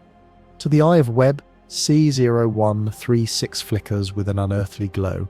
It shines, not because of reflected starlight, for there is no nearby star, but because of its own retained heat, a warmth from its birth that still seeps outward after billions of years. Its spectrum revealed layers of heavy elements, condensed into clouds thick as mountains, where Earth has cottony formations of water vapor drifting through blue skies. This world bears canopies of metallic haze, storm systems vast enough to dwarf continents, their particles heavier than any raindrop we have ever known. Picture the scene, a sky glowing dull orange from trapped heat, torn by flashes of lightning that crack not through clouds of water, but through clouds of metal. Each strike vaporizes iron droplets into blinding sparks, only for them to condense again, falling in shimmering sheets, rain that would slice through rock, coating plains in gleaming silver. Winds scream across the atmosphere, carrying storms that last for centuries, storms that never see sunlight because there is no dawn on this eternal night. Even more astonishing, CES 0136 sings. It emits bursts of radio waves, pulsing auroras generated by its immense magnetic fields. These magnetic storms ripple through its metallic clouds, twisting and sparking like a planet-sized dynamo. To instruments tuned to radio frequencies, it is not silent at all but alive with rhythm, a heartbeat of static echoing through the void. How did such a world come to be? Perhaps it was once a child of a star, flung into exile by gravitational violence. Gas giants can be tossed from their orbits during the chaos of system formation, banished into the abyss. If so, said 0136 is an orphan, carrying the chemistry of its lost system forever wandering. Or perhaps it formed alone, a failed star too small to ignite fusion but too large to be called a planet in the old sense, a sub-brown dwarf existing in the grey zone between categories. Its atmosphere defies easy classification. Iron and magnesium clouds swirl at temperatures that liquefy rock. Exotic compounds form raindrops that would never exist on Earth, droplets that glow faintly as they fall, heated by the turbulent air. Beneath these storms lies an ocean of hydrogen and helium, compressed under gravity's weight until it becomes metallic itself, a sea of liquid metal stretching to depths Earth's core could not fathom. The magnetic fields generated by this sea drive the auroras and radio pulses. In Webb's sensitive instruments, these pulses whisper of interior processes we can only imagine, convective flows of metal, tides of elements moving under crushing gravity. It is a reminder that planets are not static spheres but living machines, engines of matter and energy grinding endlessly in the dark. Speculation blooms.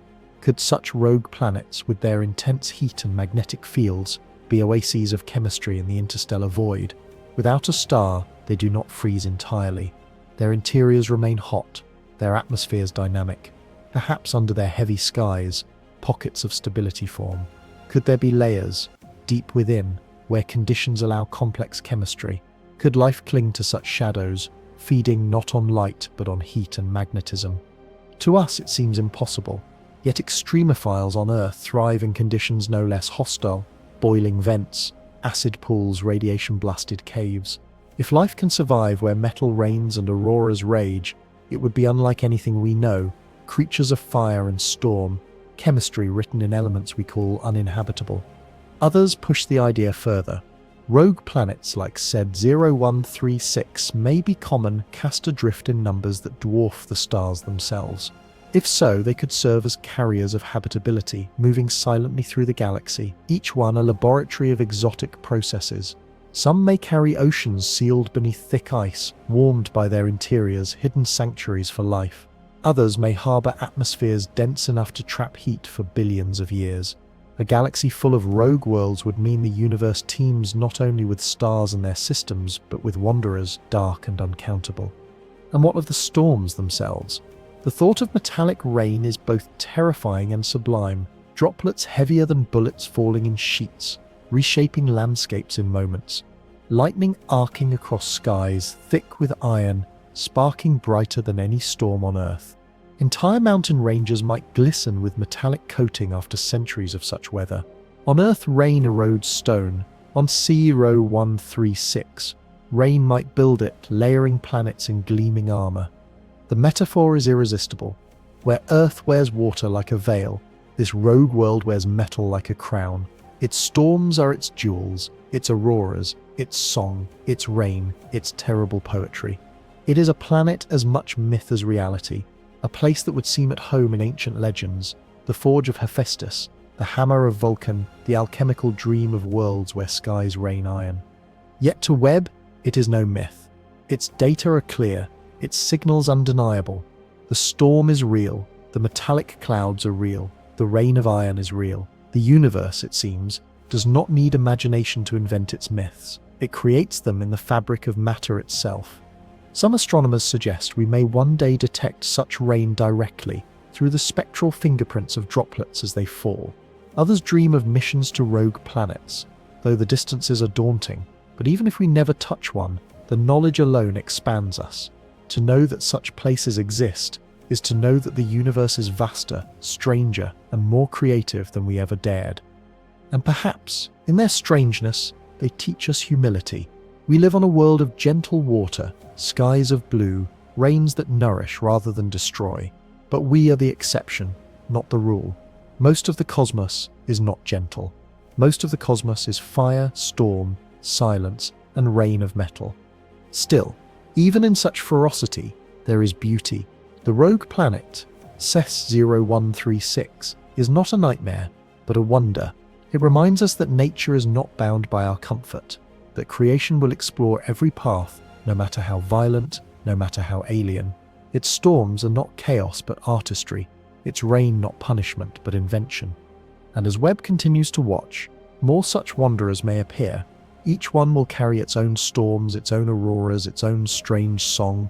The galaxy is full of hidden worlds, each stranger than the last. CES 0136 is but the first chapter in that revelation, a reminder that even in the darkest spaces, worlds can burn with fire and sing with light. In the quiet neighborhood of Alpha Centauri, the star system closest to our own, astronomers once caught a flicker of something extraordinary. It was not a blazing quasar, not a galaxy at the edge of time, but something far closer, far more intimate, the thermal signature of a possible planet. For a brief moment, Webb's instrument suggested a world nestled near our nearest stellar neighbor, glowing faintly in the infrared. The detection was subtle, like the faint heartbeat of a sleeping creature, and then it was gone. No signal remained. The planet had vanished.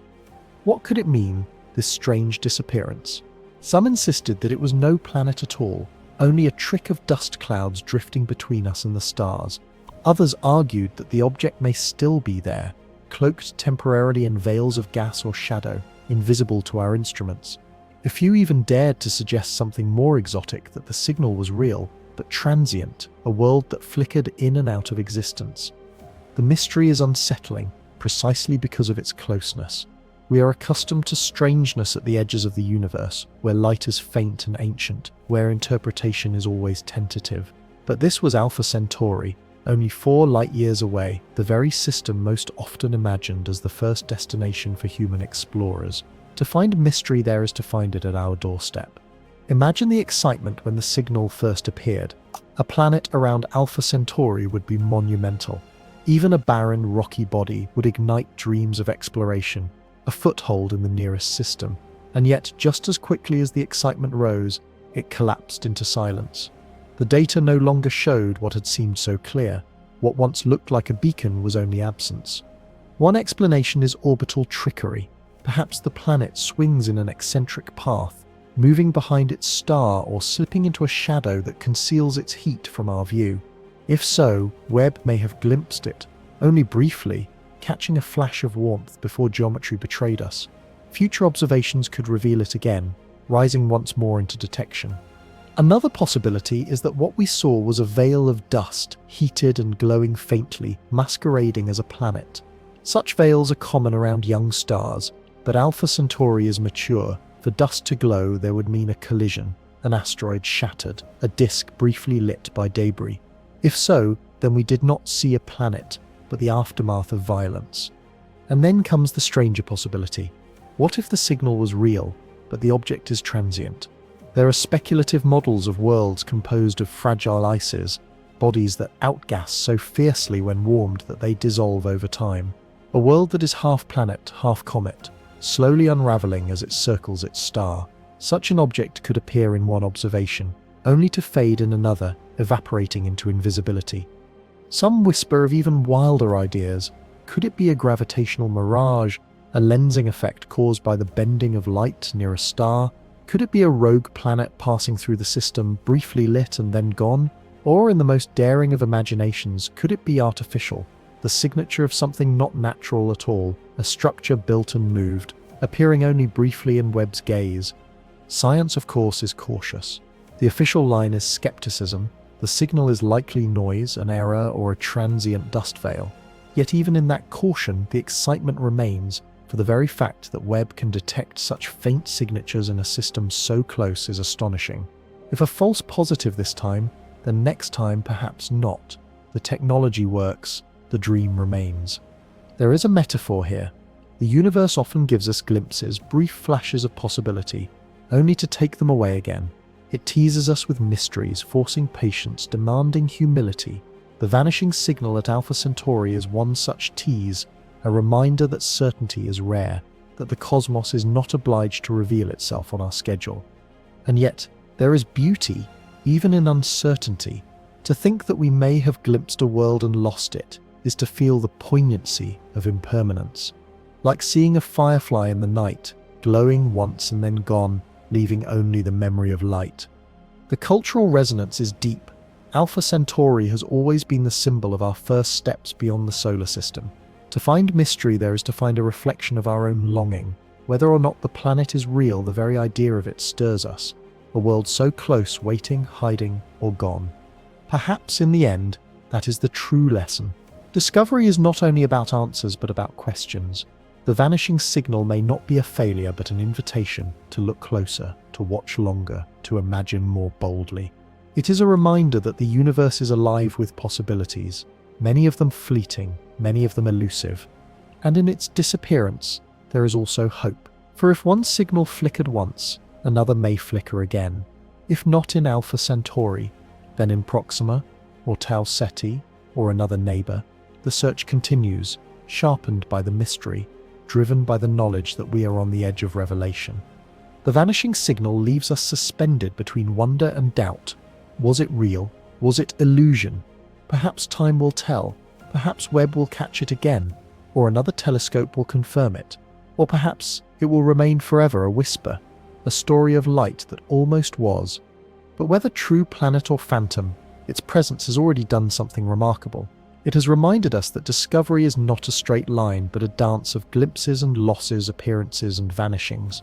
It has reminded us that even at our doorstep, the universe is stranger than we think. The nearest star is not quiet. It flickers with secrets, and sometimes those secrets appear only for a heartbeat, leaving us with questions that echo long after the light has gone. Before there were galaxies as we know them, before there were stars burning bright enough to carve darkness into day, there was only a haze of gas, hydrogen and helium drifting like a veil across the newborn universe. It was a time called the Cosmic Dark Ages, an epoch stretching hundreds of millions of years after the Big Bang, when light had not yet found its way, and then, slowly, quietly, the first stars ignited. Their light pierced the veil, turning darkness into dawn. For decades, this era was hidden from us.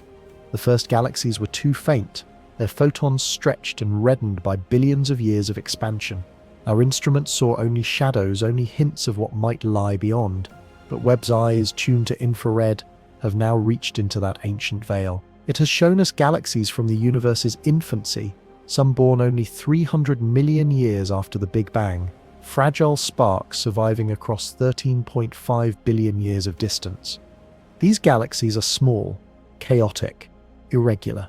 They are not the grand spirals we see today, but clumps of stars bound loosely by gravity, glowing fiercely in ultraviolet light.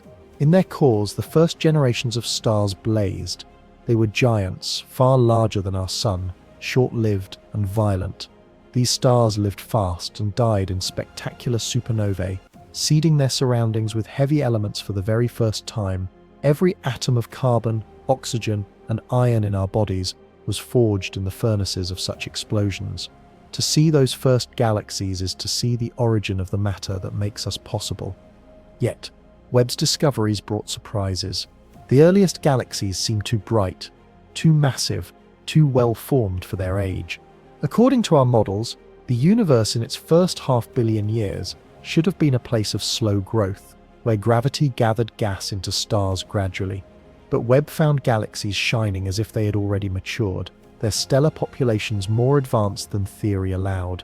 It is as though the universe in its youth sprinted when we expected it to crawl. This revelation sparked debates. Did we underestimate the efficiency of early star formation? Are our models of cosmic dawn incomplete? Or are we misinterpreting the data, mistaking the glow of young stars for something older? Some even suggest exotic physics may be at play, that dark matter or new forces shaped growth differently in the beginning. One haunting possibility is that some of the bright sources Webb sees are not galaxies at all, but primordial black holes, remnants of the very first stars. These black holes may have grown quickly, feeding on gas, radiating light as material spiraled inward. If true, then what Webb is seeing may be not galaxies of stars, but galaxies of shadows. Even stranger are the hints of chemical complexity. In the light of these early galaxies, Webb has detected oxygen and carbon, evidence that the first stars lived and died quickly enough to enrich their surroundings. In less than 500 million years, the universe had already begun the work of alchemy, turning the simple hydrogen of the Big Bang into the seeds of life.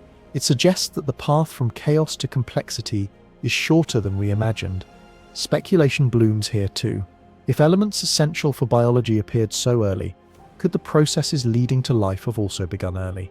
Could the universe have seeded habitability, not after billions of years, but within its first billion? We do not know. But the possibility adds weight to the question of how common life may be. Webb's gaze at cosmic dawn is more than science. It is poetry written in light. Imagine seeing galaxies so faint they are smaller than a pinprick on the sky, yet knowing they hold billions of stars. Imagine realizing that their glow began its journey before Earth existed, before the Sun, before even the Milky Way was fully formed. To witness them now is to time travel to the universe's childhood, to glimpse the first sunrise of existence. And yet, this dawn is not gentle.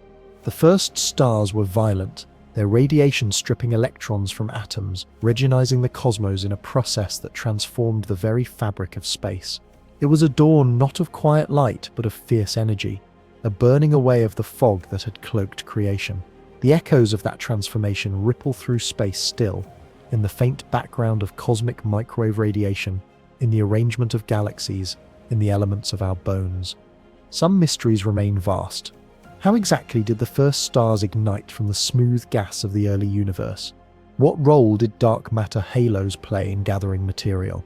Did black holes shape galaxies, or galaxies shape black holes? Webb has given us hints, but the full story remains elusive. Each answer seems only to deepen the questions, as though the universe delights in keeping its first moments half hidden. And in that elusiveness lies wonder. To see the earliest galaxies is not to end mystery, but to deepen it. They are not answers but invitations, doorways into questions older than time. There is also humility. Our own galaxy, vast and grand, is built on the foundation of those first fragile clumps. Without them, no spirals, no stars, no Earth, no us. Every galaxy is a descendant of cosmic dawn, every life a child of those first fires. When we look at them, we are looking at our own beginnings, written in light across the gulf of eternity.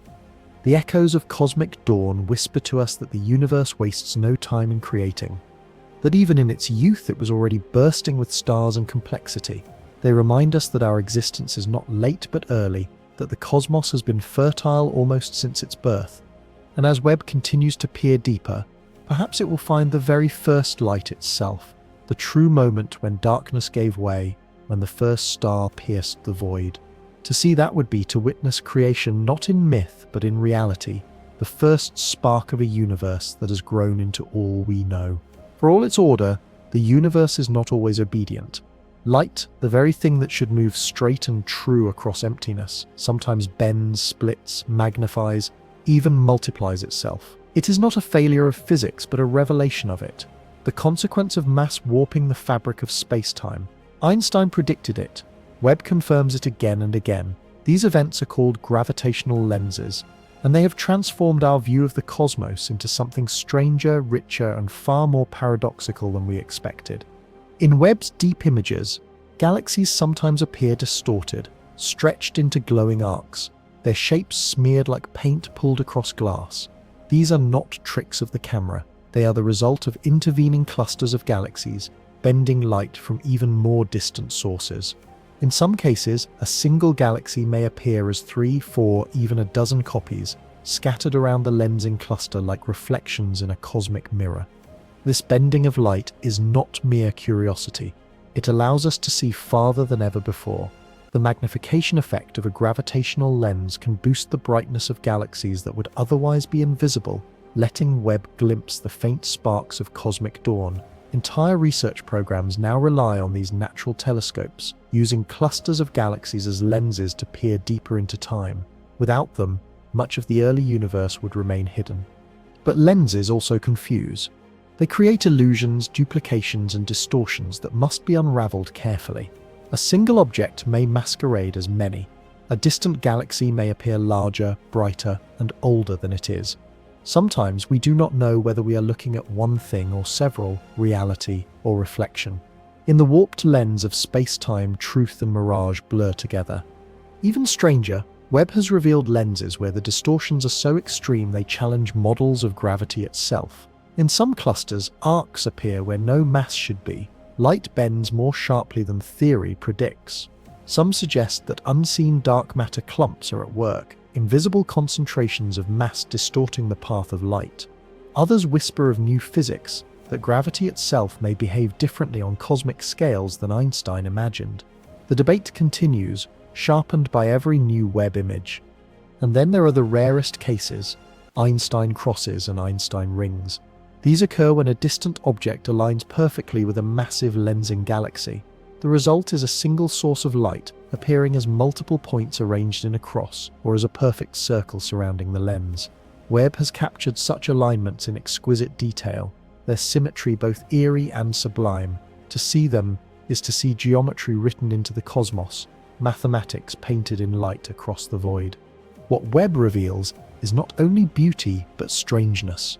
In some lensed images, we glimpse galaxies that appear impossibly bright for their age, echoing the earlier puzzles of cosmic dawn. Are they truly massive and mature, or are we seeing them magnified, their light stretched and misread? The lenses give us access, but they also add complexity, forcing us to untangle reality from distortion. Philosophically, gravitational lensing is a reminder that our view of the universe is never direct.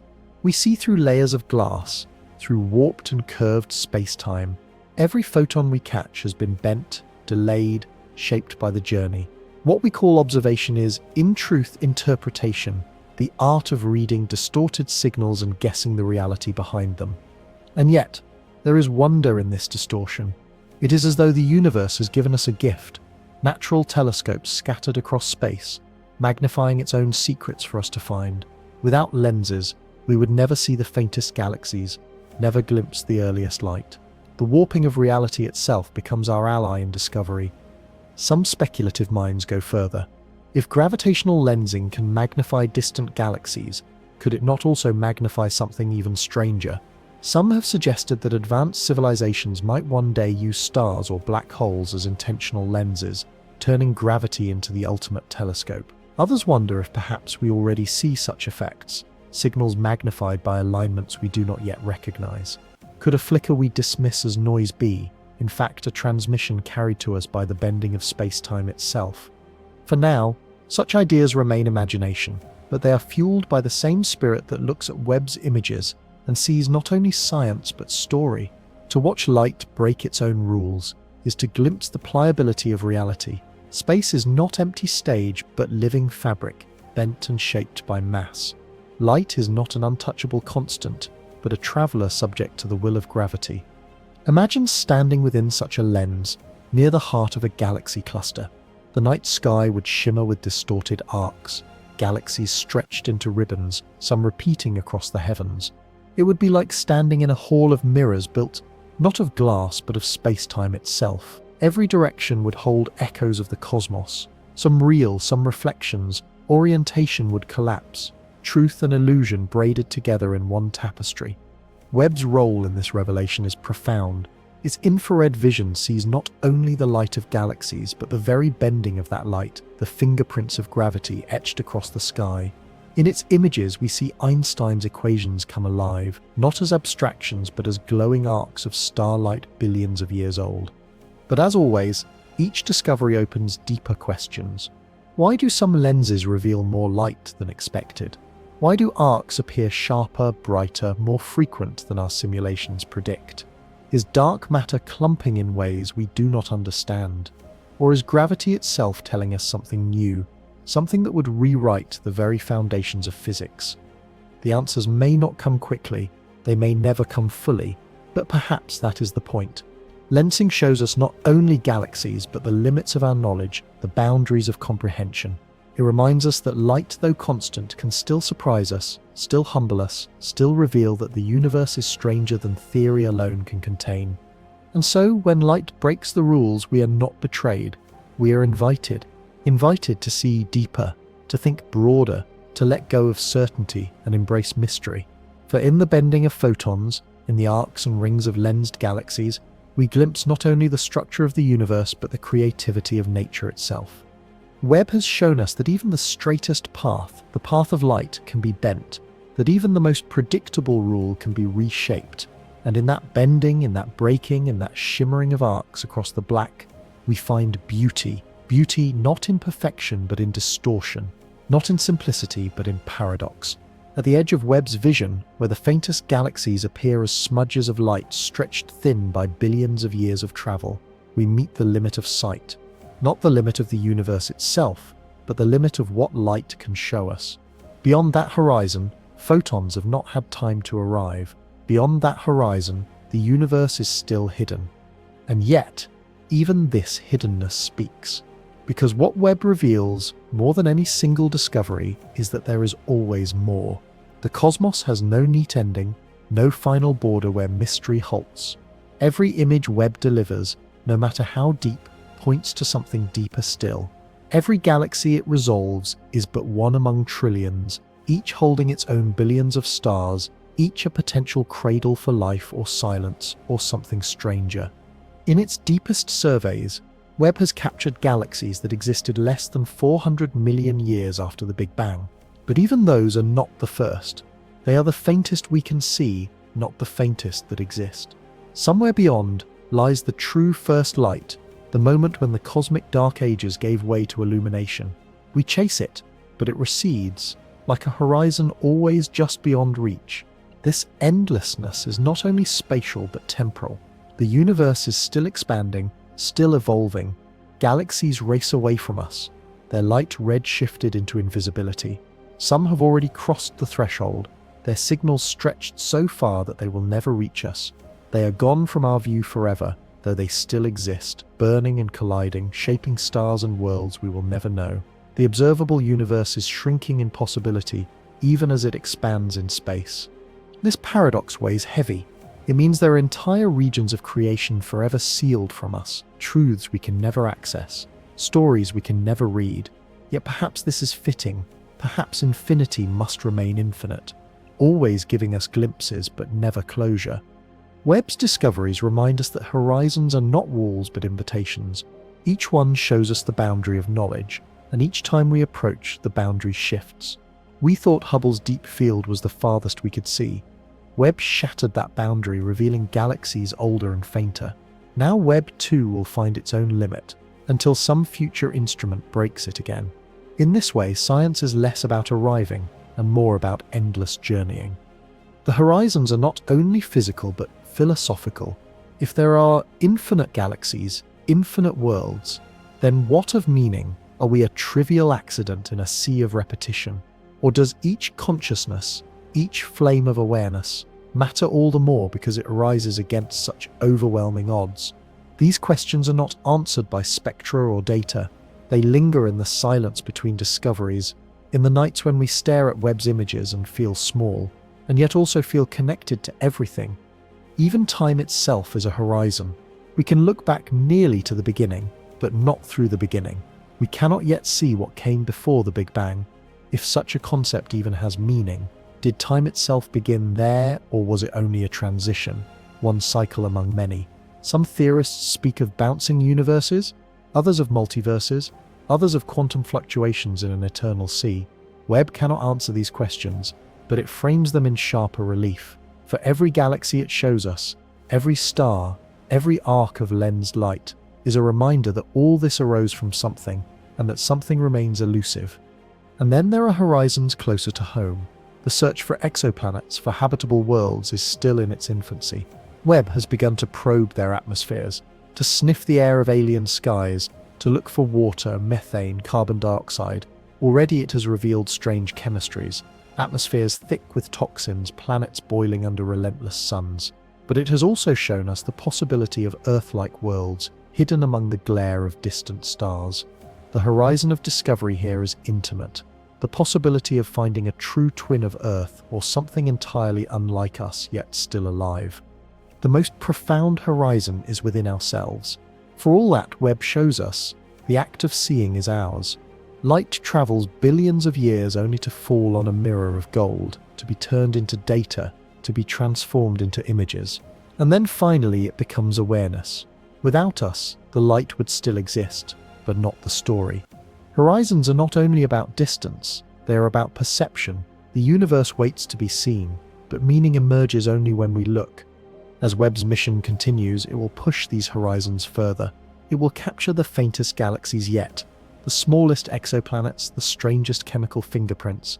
It will challenge our theories of dark matter, dark energy, black holes, and cosmic dawn. And still, it will never be enough. The universe is too vast, too complex, too endless. But that is not failure. That is the point. The beauty lies in the inexhaustibility, the promise that no matter how much we learn, there will always be more. So we end not with answers, but with wonder. The cosmos is a horizon that never ends, a sea without shore, a story without final page. To journey through it is not to arrive, but to be transformed, to feel the humility of our smallness and the glory of our connection to everything.